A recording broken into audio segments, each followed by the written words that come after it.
Oh, let me know what you're having for lunch. I'm going to have soup. What are you? Oh, prawns. Matt's on camera. He's going to have prawns. So this swing, funky impact. Very funky impact, which he mentions in his text me circles from push cuts.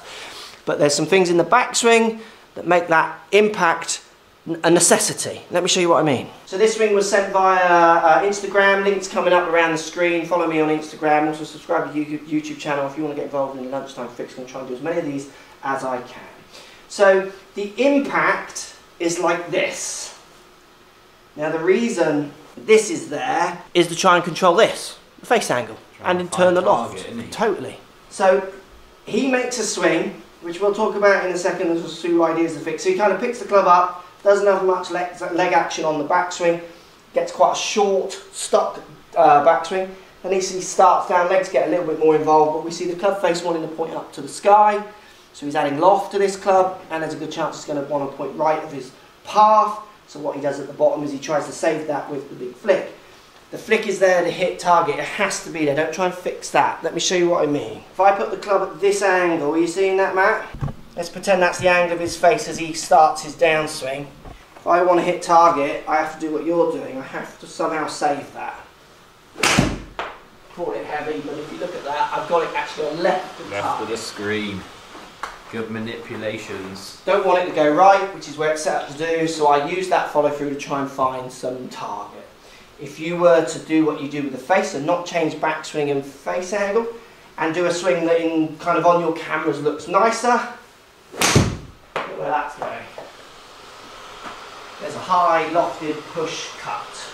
So I want to see deeper with right hip. So trail hip going back deeper, which will help you get rid of just picking this club up. I want you, as you do that, to try and get your hands over right shoulder. So get them high, get them up in the air as you get them that little bit deeper.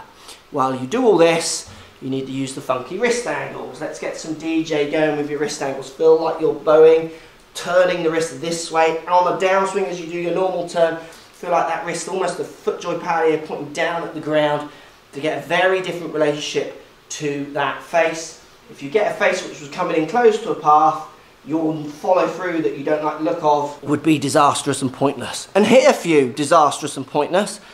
You'll work out pretty quick that's not functional. If you keep these ideas in, that follow through, my experience with students, just changes. It fixes itself. It's common, isn't it? Players just react to the loft they deliver. Absolutely, faces to paths, lofts, and especially this one, that's both, isn't it? Loft and face to path. So everyone wants to find target, and you react to this wherever it's pointing to try and hit your shot where you want it to go. So that's exactly why you're seeing these kind of things to stop that high wafty right shot.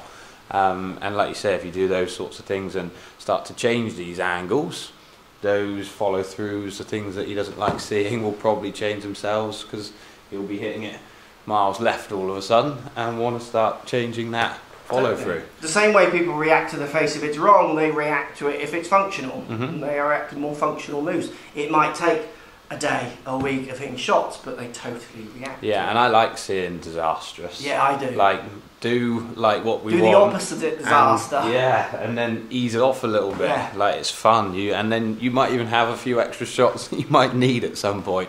Whacking it around the trees like I do. And then you use your disaster shot. Yeah, exactly. Keep on. Right, Mincer. What are you doing? He's going into his little house. See you tomorrow. Sleep well. This is what I do for members, right? We've run out of chocolate bars, the order's due in. But one of my favourite members has come in, and I know I've got a chocolate bar in my bag. So I'm going to give him. Are you going to sell it to him? No, I'm going to give it to him. Was that your lunch? So there you go. No. That's all other chocolate bars are available. Tell him that's got about 380 calories, won't you? That's pure mince. That's nice, though, isn't it? Yeah. Is that too nice? Can I have that back on? Is that a beef flavoured Mars bar? That's what a nice guy are. Not many people would do that, would they? Oh, mincer. That is mince, Lester. So post comments down below, send me a swing via Instagram. Matchups are so important. I see so many people trying to fix the outcome of a poor matchup, not understanding the matchup, so they start at the wrong end often. Yeah, is what I see. Thanks for sending the swing. Let me know what you think. Post comments down below. Let's go and have some lunch.